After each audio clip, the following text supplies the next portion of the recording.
The first thing I remember after the coma was the taste of plastic and the sound of my sister laughing in the hallway. Not crying, laughing. That low, conspiratorial laugh she saves for when she thinks she's gotten away with something.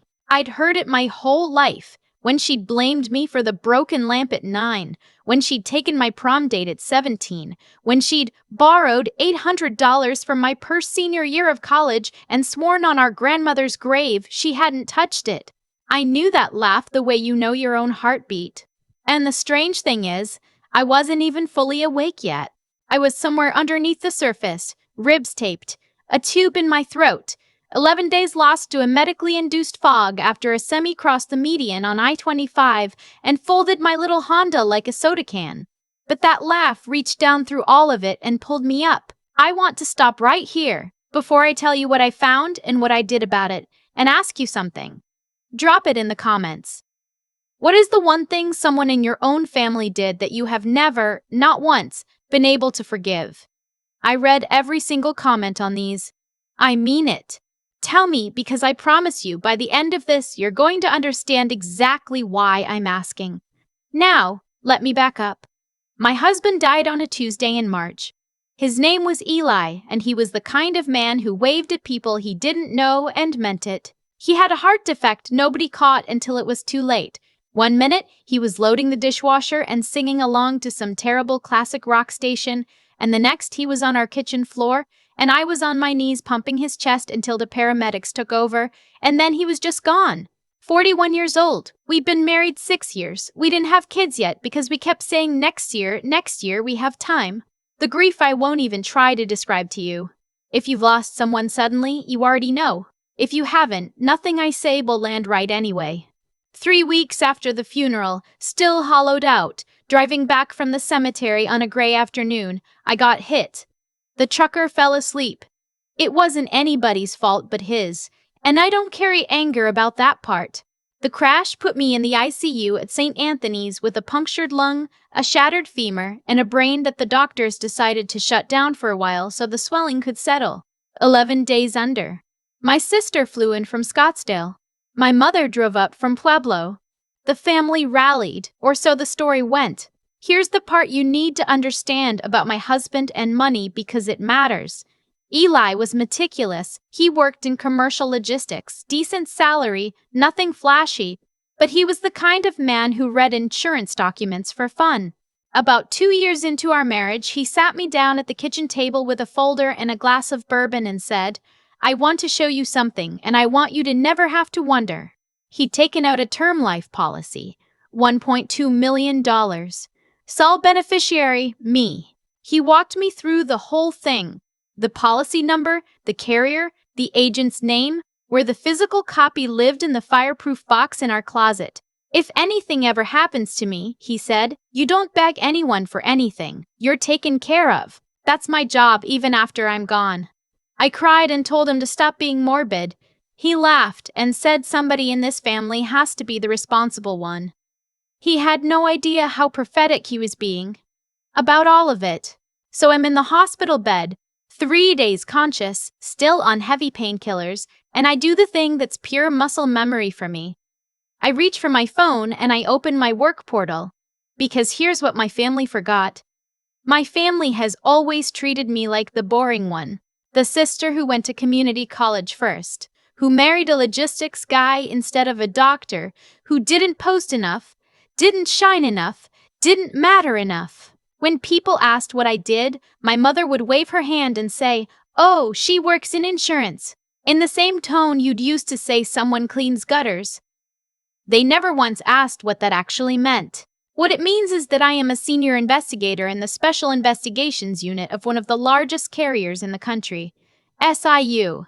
My entire job every single day for 9 years is catching people who lie to insurance companies, staged accidents, phantom injuries, forged signatures, beneficiary fraud. I have put people in federal prison. I have testified in court more times than I can count.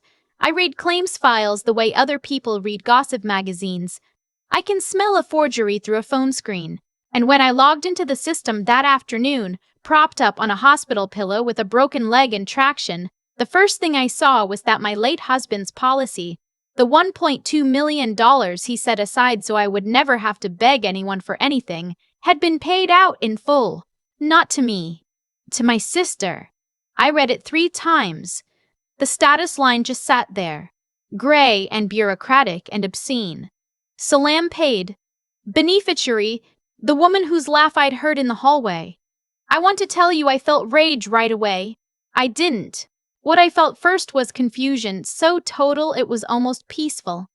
It didn't make sense. You cannot just take a life insurance payout that isn't yours.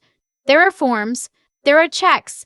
There's a whole architecture designed to stop exactly this. I knew that architecture better than almost anyone alive because I'd spent a decade exploiting its weak points to catch the people slipping through. So I started pulling threads. From a hospital bed, one-handed, because the other arm had an IV in it. The first document I found was a change of beneficiary form, dated 9 days into my coma. It removed me and named my sister as the sole beneficiary of Eli's policy, and at the bottom, in a hand that was almost mine, was my signature. The loops a little too round, the pressure a little too even, a forgery and not even a good one, but good enough for an overworked claims processor in a different state who had no reason to suspect anything. The form was notarized. A notary named Patricia, with a commission number I copied down without even thinking about it, the way you'd grab a knife if someone broke into your house. Then I found the second document, and this is the one that turned the confusion into something cold and clear and permanent. An affidavit signed by my mother attesting that I was medically incapacitated and unable to manage my affairs, and that my sister was acting in the family's best interest with my prior verbal consent. My mother's signature was real. She didn't forge that one. She signed it. She sat down somewhere with a pen, and she signed a sworn statement helping my sister steal my dead husband's money while I was unconscious in a hospital, and she put her actual name on it, because in her mind, she had done nothing wrong at all. That was the moment, if you want to know. Not the crash. Not even the empty status line. It was my mother's real signature on that affidavit. That was the second the daughter in me died. The part of me that had spent 33 years trying to be enough for her, sending the birthday flowers, paying for the dental work she never thanked me for. Taking her calls at 2 in the morning when she and my sister had one of their screaming fights. That part just quietly stopped breathing on the inside, in a room that smelled like antiseptic and jello, and what was left behind didn't cry. It got to work. The nurse came in to check my vitals and frowned at the monitor. My heart rate had climbed, but my face was calm. "You doing okay, hon?" she asked. I said I was fine. I asked her for a notepad and a pen. I called my mother that evening. I told myself I wanted to give her a chance. Some buried, stupid, hopeful part of me wanted her to gasp and say there'd been a terrible misunderstanding, that she'd been tricked, that she'd fix it. She picked up on the second ring and the first thing out of her mouth was, "You're awake. Good. We were so worried." I said, "Mom, the policy. Eli's policy. It got paid to my sister." A pause. Not a shocked pause. A calculating one. I'd heard that pause 1,000 times. Then the sigh.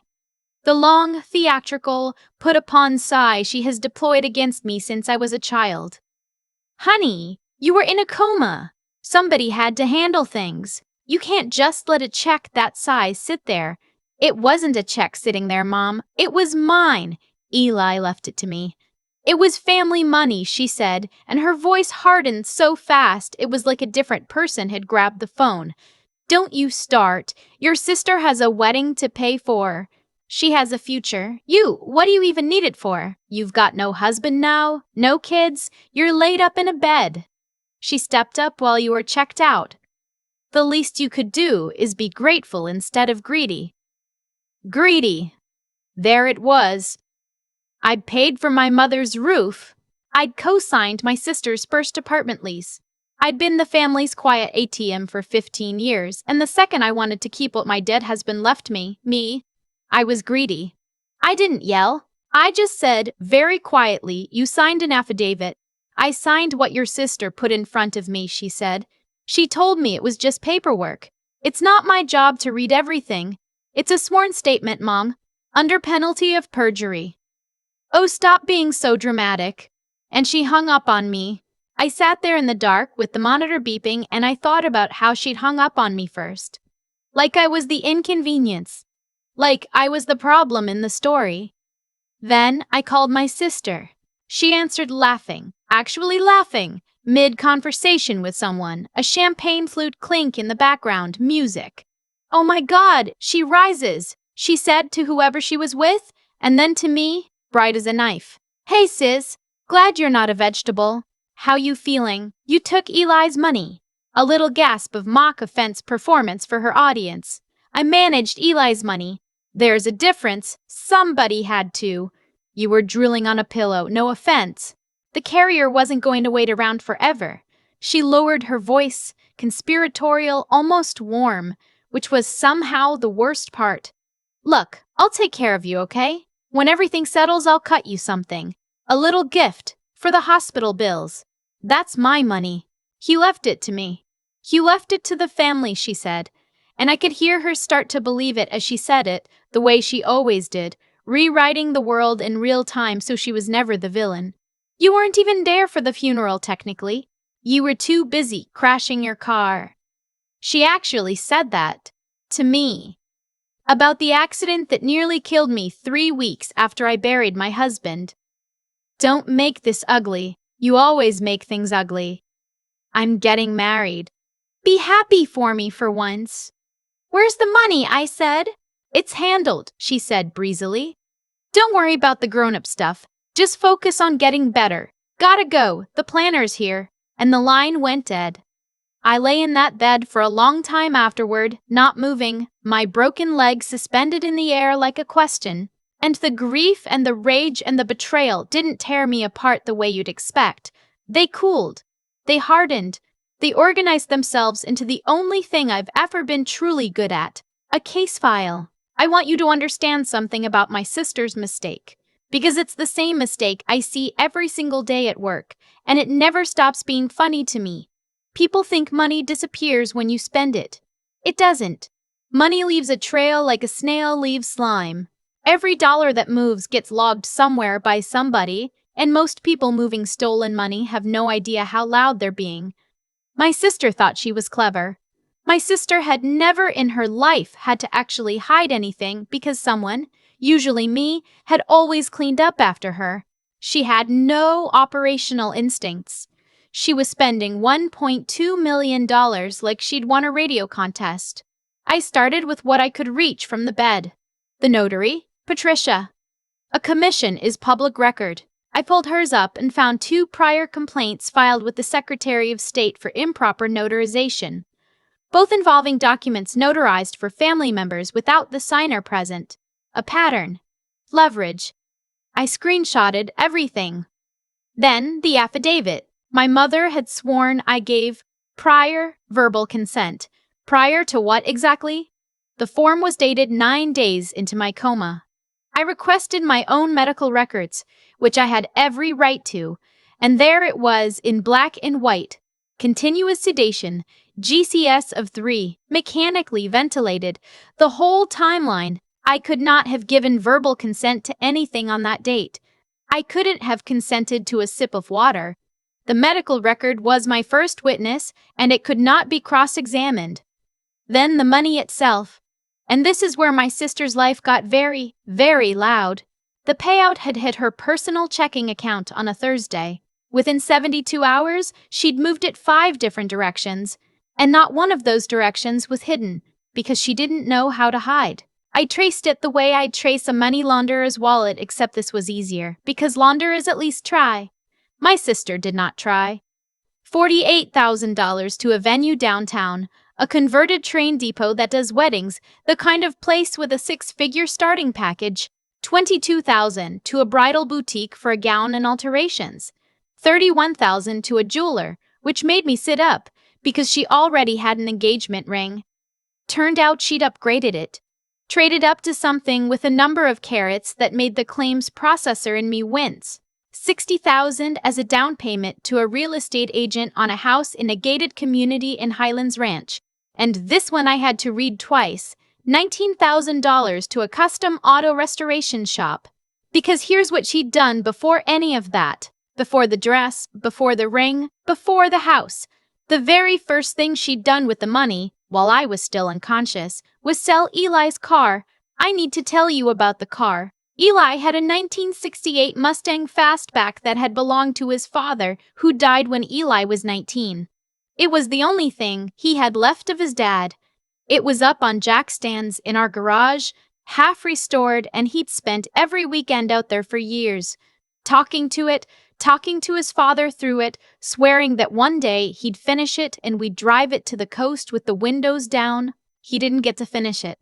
After he died, that car was the last warm thing on earth that still smelled like him, like motor oil and the cheap cologne he wore on Saturday mornings.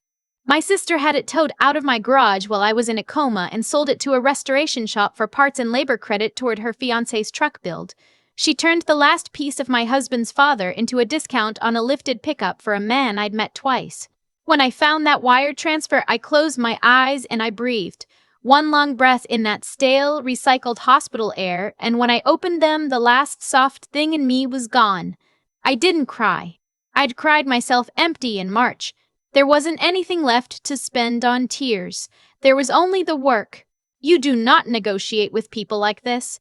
I learned that the hard way, over a decade, watching families try to handle it quietly, watching them write off the theft to keep the peace, watching the thief do it again the next year and the next. You don't appeal to their conscience because the conscience isn't malfunctioning, it's working exactly as designed, and the design is missing a part. You don't ask them to give it back. You build the case and you hand it to people whose job it is to take everything. It took me 6 weeks. I did most of it from a rehab facility, learning to walk again on a rebuilt leg in the mornings and assembling the file in the afternoons. I had advantages most people don't. I knew which forms to request and how to phrase the requests. I knew that a fraudulent change of beneficiary, especially one executed while the original beneficiary was incapacitated, is void on its face. It doesn't transfer anything. Legally, it never happened, and the original designation stands. I knew that meant the money was still mine in the eyes of the law, no matter whose account it had landed in. I knew the carrier had a legal obligation, once fraud was established, to make the rightful beneficiary whole and to pursue recovery from the person who'd received the funds in error. And I knew the people who could make all of that happen, because some of them were my own colleagues. But I didn't go through the back door, even though I could have. I didn't want a quiet internal cleanup. I wanted a record. So I did it by the book, and I did it loud. I filed a fraud report with my own carrier's SIU, recusing myself, naming a colleague to handle it so no one could ever say I'd put a thumb on the scale. I filed a complaint with the State Division of Insurance. I filed a complaint with the Secretary of State against the notary, attaching her prior history, and I walked into a police station, slowly, with a cane, my femur still aching, and I laid a bound binder on the desk. I didn't ask them to investigate. I'm not interested in asking. I told the detective I was there to deliver a closed case. Forgery, theft, criminal impersonation, insurance fraud, conspiracy. I'd laid it out the way I'd lay it out for a federal prosecutor because that's the only way I know how. The signature analysis with exemplars, the medical timeline proving incapacity, the notary's history, the affidavit with my mother's real signature. The complete forensic trace of the $1.2 million, every dollar, every vendor, every date. I'd even pulled the bill of sale for Eli's Mustang. The detective, her name was Reyes, read for about 10 minutes without saying a word. Then she looked up at me and said, "Ma'am, in 15 years I have never had someone hand me a case this complete." I told her it was my job. She asked who I was protecting by being so thorough. I said myself for once. While the wheels turned, the carrier moved fast, because nothing motivates an insurance company like the prospect of having paid out $1.2 million to a fraudster. They confirmed the original beneficiary designation, me, was the only valid one. They began the clawback. They put a hold on what they could trace. And here's the part that answers the question. I know some of you are already typing. The money I got back didn't come out of thin air, and the people who paid for my sister's crimes weren't innocent strangers. The carrier made me whole because the fraudulent beneficiary change was legally void, which meant the policy proceeds had always belonged to me. The payment to my sister was an error induced by fraud, and the carrier had every right to recover it from her and from the bonded notary's errors and omissions coverage. The venue refunded the deposit when the wedding fell apart. The boutique took back an unworn gown for restocking. The jeweler unwound the upgrade. What couldn't be recovered in cash got recovered as a civil judgment against my sister that will follow her with interest for the rest of her natural life. I didn't get every dollar back overnight, but I got back what mattered, and the people who tried to take it are the ones who'll be paying for the next 20 years, not some innocent buyer, not me. I could have let the law handle the rest from a distance. I'd done the hard part. But I'm not gonna lie to you and pretend I didn't want to be there. After everything, after the kitchen floor, after the cemetery, after the median, after the coma, after my own mother hung up on me, I wanted to be in the room. My sister's engagement party was at a country club in Cherry Hills on a Saturday evening in June. I knew because she posted the invitation on social media, the way she posted everything because, to her, an event that nobody saw didn't really happen. Cocktails at 7, black tie optional. A photo of the gated entrance with a champagne emoji. I walked in at 7:30, still with the cane. I'll probably always have a slight limp, the doctors say. A souvenir. I wasn't dressed up. I was in flats and slacks and a plain blouse. Because I'd learned a long time ago that the truth doesn't need to dress up. It just needs to walk into the room. And there they were. My sister, glowing, in a dress that cost more than some people's cars, holding court at the center table with that upgraded ring catching the light every time she gestured. Her fiancé beside her, the man whose truck got built on my husband's father's Mustang, and my parents, my mother in pearls, my father quiet beside her the way he always is, both of them beaming like they'd never done a wrong thing in their lives. They were drinking. They were laughing. There was a string quartet. It was, I realized, paid for with my husband's death. I crossed the room. My cane tapped against the marble, and I swear in my own ears it was the loudest sound in the world, but nobody looked up, because nobody was expecting me. I'd been written out of the story. I was supposed to be home, grateful for whatever gift I'd eventually be tossed. I stopped at the head table. My sister was mid-laugh, telling some story with her hands, and she didn't see me until I was right beside her, and then she did, and the laugh died in her throat in a way I will treasure for the rest of my life. "What are you?" she started. "I came to give you something," I said. My voice was perfectly level. I'd practiced being level for 9 years across 100 interview tables. I reached into my bag and set the documents down on the white tablecloth right next to her champagne. The void designation, the clawback notice from the carrier, the summons.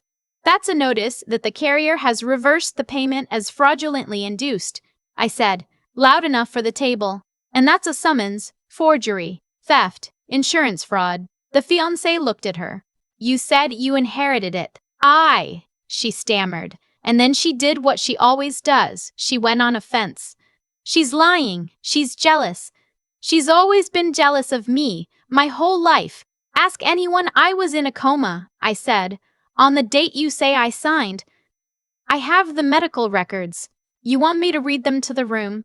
My mother stood up so fast her chair scraped. "How dare you? At your sister's party, you always have to make everything about you. Sit down or leave." "I'm not the one who's leaving tonight," I said. And that's when the doors opened, and Detective Reyes walked in with 2 officers, because I'd texted her the address an hour before, and I told her I'd be inside.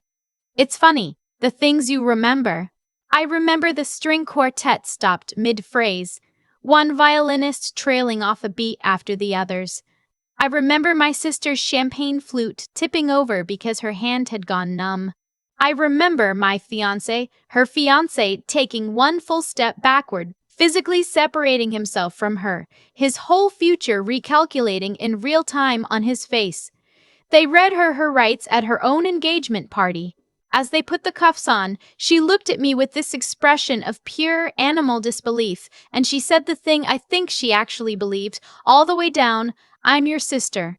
"I know," I said. "That's the part that makes it a felony." And then my mother did the thing I knew she would do because I'd seen her do it my whole life in smaller forms. She grabbed her chest. She gasped. She staggered against the table, knocking over glasses, announcing to the room in a thin, fluttering voice that her heart, oh, her heart, she couldn't breathe. Look what I was doing to her. The whole room turned. For 1 second, I felt the crowd shift, felt myself becoming the villain, the cold daughter giving her poor mother a heart attack at a party. But I know my mother. I watched her hand, the one clutching her chest, and I watched her fingers and her color and the rise and fall of her shoulders, and I said, calm and clear, "She's fine. I paid for her cardiac workup at the cardiology group on Bellevue 6 months ago. Clean bill of health. This is a performance. She does it every time she's about to lose." My mother's eyes snapped open and found mine, furious, and in that instant the whole room saw it too. Saw the act drop. Saw the healthy color. Saw the woman who'd been dying a second ago sitting up straight and hissing at her own daughter. The sympathy evaporated, and one of the officers gently asked her to please step back and let them do their job. She grabbed my arm as they walked my sister past us. Her nails dug in, the way they used to when I was small, and she wanted to leave a mark that wouldn't show. "Fix this," she whispered, and there was no love in it, no remorse, nothing but the old machinery. "We're your family. Who's going to take care of us now?" I looked at her hand on my arm until she let go. "You should have made sure I wasn't going to wake up," I said, and I walked out. There was an aftermath because there's always an aftermath. 2 days later, I got a letter from a lawyer my father had hired, claiming that the $20,000 my parents had once contributed toward Eli's and my down payment made them entitled to a share of the family estate, and offering to drop their cooperation with the prosecution if I'd settle quietly. I almost laughed. I called my father directly, the first time we'd spoken in months. "Dad," I said, "that $20,000 was a gift. You signed a gift letter for the mortgage. It's in the file. If you now claim it was a loan or an investment, you're telling a federally backed lender you committed mortgage fraud 6 years ago. You want to open that door? Because I'll walk right through it." There was a long silence on the line. My father was always the quiet one, the one who let my mother and sister run the show, the one who chose, again and again, the easy piece of going along over the hard work of being decent. And in that silence, I finally understood that silence had been its own kind of signature all along. "No lawsuit," he said finally, and he hung up. There was no lawsuit. My sister took a plea. The notary surrendered her commission and is facing her own charges. My mother was named as a co-conspirator on the affidavit, and while she avoided jail, the civil judgment and the perjury exposure took the swagger out of her for good. The last I heard, my parents had sold their house in Pueblo and moved somewhere smaller and quieter, the kind of place where nobody knows the story, which is the only thing my mother has ever truly feared, being known. The carrier made me whole. I took the money my husband left me, every dollar he'd set aside so I would never have to beg anyone for anything, and I did the most boring, beautiful thing imaginable with it. I paid off the house. I set the rest aside and didn't touch it. I bought back the Mustang from the restoration shop. They still had it, hadn't gotten to the teardown yet, and when I explained what it was, the owner knocked the price down and shook my hand and said his own dad had a car like that. I had it finished properly by people who knew what they were doing. And on a clear morning last fall, I drove it out to the coast with the windows down, just like Eli always said we would. And I talked to him the whole way, and it didn't feel like talking to nobody. If you've ever been the responsible one, the quiet one, the one everyone assumed they could take from because you never made a sound, and if you've ever finally decided to stop being the good daughter and just be a person who gets to keep what's hers, then go ahead and subscribe and stay a while. You're safe here. I made sure of that myself. I used to think betrayal came out of nowhere, like a truck crossing a median. It doesn't. What my sister did to me wasn't a freak accident. It was the harvest of 33 years of seeds I'd helped plant. Every time I covered her overdrafts, every time I took the blame to keep my mother calm, every time I swallowed the small theft to protect the big piece, I was teaching her one lesson over and over, that taking from me carried no cost. So when she stood over my hospital bed and decided that my coma was just a convenient window, she wasn't being a monster. She was being exactly what we'd all trained her to be. The forged signature was hers, but the silence that made her think she could get away with it, some of that was mine. That's the part I had to sit with. Consequences are real even when we delay them, and the longer you delay them, the bigger the bill.